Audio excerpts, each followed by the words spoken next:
नमस्कार मंडळी, आज मी तुमका दाखवते पनीरची भुर्जी एकदम अगदी सोप्या पद्धतीने. चला तर बनवूया. त्यासाठी पहिल्यांदा मी एका कढईत बटर घेतलंय.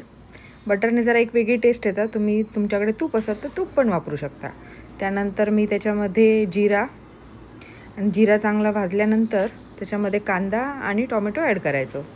आता बारीक चिरून घेतलंय मी कांदा आणि टोमॅटो. कांदा आणि टोमॅटो मस्त परतून घ्यायचो.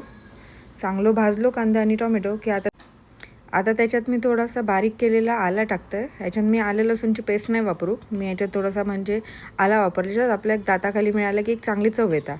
त्यानंतर आता कांदा टोमॅटो आला आपला चांगला भाजला. आता ह्याच्यात मी मसाले ॲड करते. आता पहिला मी मिरची पूड ॲड केले, त्यानंतर हळद, त्यानंतर मी थोडासा चाट मसाला आणि एक चमचा गरम मसाला असं सगळं ॲड करायचा. आणि आता चांगलं मसाला आपलं परतून घ्यायचं. त्यानंतर मी पनीर चांगला बारीक किसून घेतलं आहे. आता आपला कांदा टोमॅटो पण भाजला. त्याच्यामध्ये थोडंसं पाणी टाकून ग्रेव्ही करून घ्यायची आणि त्याच्यानंतर त्याच्यामध्ये मी आता आपला किसलेला पनीर घातलं आहे.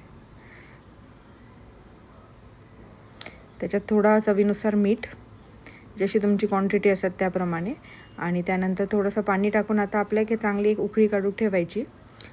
पनीर आपलं ऑलरेडीच मऊ असतात, त्यामुळे जास्त वेळ लागणार नाही शिजाक. फक्त सगळे मसाले एकत्र एकजीव करून द्यायचे. आता बघू शकता तुम्ही की आपलं सगळं पनीर शिजून दिलेलं मस्त. आता त्याच्यावर मी थोडासा चीज टाकलं आहे. चीज हे ऑप्शनल आहे, पण तुम्ही टाकला तर त्याची अजून एक वेगळी चव येतात. आणि वरून थोडीशी कोथिंबीर. आपली मस्तपैकी गरमागरम भुर्जी तयार आहे.